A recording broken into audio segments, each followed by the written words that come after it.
সবচেয়ে ভয়ঙ্কর তথ্য পাওয়া গেছে ভুয়া মুক্তিযোদ্ধা জেড আই খান পান্নার মেসেজ থেকে। আওয়ামী এই আইনজীবী শহীদ সাইফুল ইসলাম আলিফের হত্যাকাণ্ড নিয়ে চাঞ্চল্যকর তথ্য দিয়েছে জেড আই খান পান্না। একটি চ্যাটিংয়ে তিনি লিখেছেন, দাড়িওয়ালা উকিল বেশি হয়ে গিয়েছে, আরও দু একটারে খেয়ে দাও, আদালতে আমরা আছি।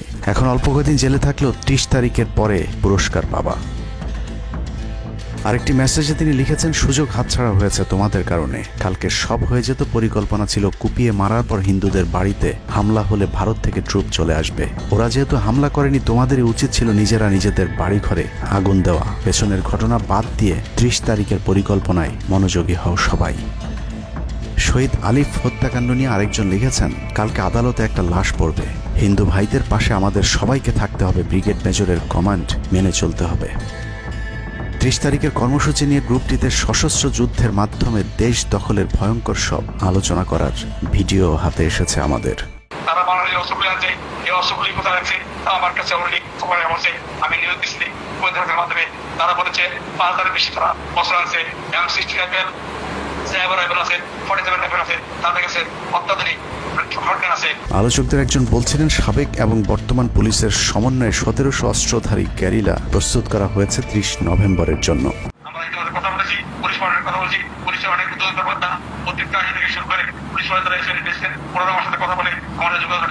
ঢাকা শহরকে কিভাবে ব্লক করা হবে সেই পরিকল্পনাও করা হচ্ছে এসব জুম মিটিংগুলোতে।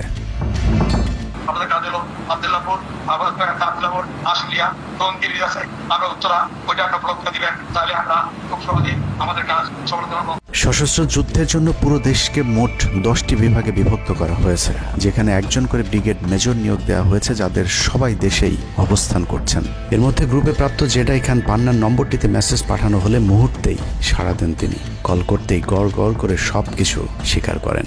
জেড আই খান পান্না, জি আমি তাই। 30 তারিখ 50 থেকে 80% পুলিশ, আনসার, এমনকি সচিবালয়ের আমলারাও তাদের পক্ষে মাঠে নামবে বলে স্বীকার করেন গেরিলা আক্রমণের পরিকল্পনাকারী জেড আই খান পান্না।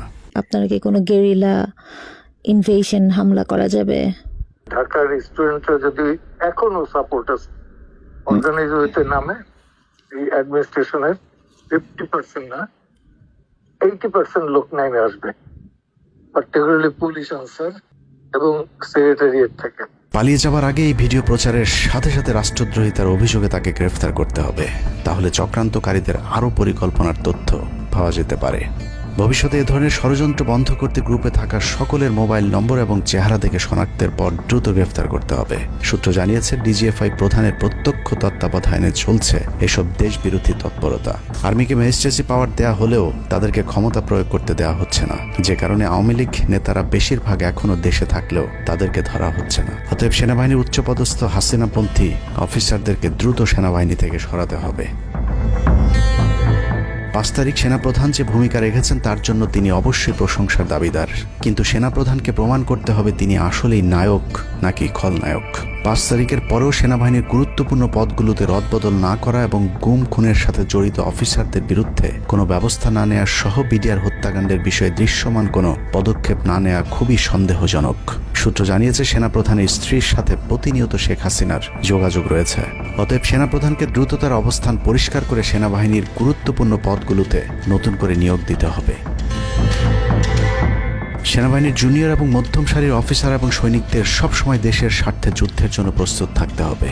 মনে রাখতে হবে, সেনাবাহিনী আমাদের আস্থার প্রতীক। সিনিয়র অফিসারদের দেশবিরোধী আদেশ এলে সৈনিকদেরকে নিয়ে তাদেরকে প্রতিহত করতে হবে। মনে রাখতে হবে, সংখ্যায় আপনাদের মতো দেশপ্রেমিকদের সংখ্যাই এখনও সেনাবাহিনীতে বেশি।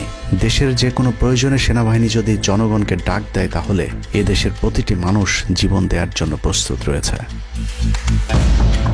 ডক্টর মোহাম্মদ ইউনূসের পাশে থাকা ভারতীয় গুপ্তচর আসিফ নজরুল, মিলিটারি সেক্রেটারি ফেরদৌস হাসান সেলিম এবং প্রেস সেক্রেটারি শফিকুল আলমকে দ্রুত সরাতে হবে। প্রধান উপদেষ্টার সাথে ছাত্র নেতাদের সাক্ষাতের পথ সহজ করতে হবে। আসিফ নজরুলরা অসৎ উদ্দেশ্যে মাহফুজ আলমকে তার পাশ থেকে সরিয়েছে। অতএব যত দ্রুত সম্ভব মাহফুজ আলমকে আবারও বিশেষ সহকারীর পদে ফিরিয়ে আনতে হবে। গুরুত্বপূর্ণ যে কোনো সিদ্ধান্তের ক্ষেত্রে নাহিদ এবং আসিফদের মতামত প্রধান উপদেষ্টাকে গুরুত্বের সাথে নিতে হবে। জেড আই খান পান্নাদের ষড়যন্ত্র এবার সফল না হলেও এই ষড়যন্ত্র চলতেই থাকবে। বাংলাদেশের প্রতিটি মানুষকে চোখ কান খোলা রাখতে হবে, মনে রাখতে হবে শত্রু আপনাদের ঘরের কোণেই। ভারত যদি বাংলাদেশে আক্রমণ করে তাহলে সবার আগে আওয়ামী লীগ আর শ্রীকৃষ্ণের ভক্তরাই আপনার গলায় ছুরি ধরবে। অতএব শত্রুরা যেন আবারও বাংলাদেশের স্বাধীনতাকে ভারতের কাছে বিক্রি করতে না পারে সেদিকে সবাইকে লক্ষ্য রাখতে হবে। আল্লাহ হাফেজ।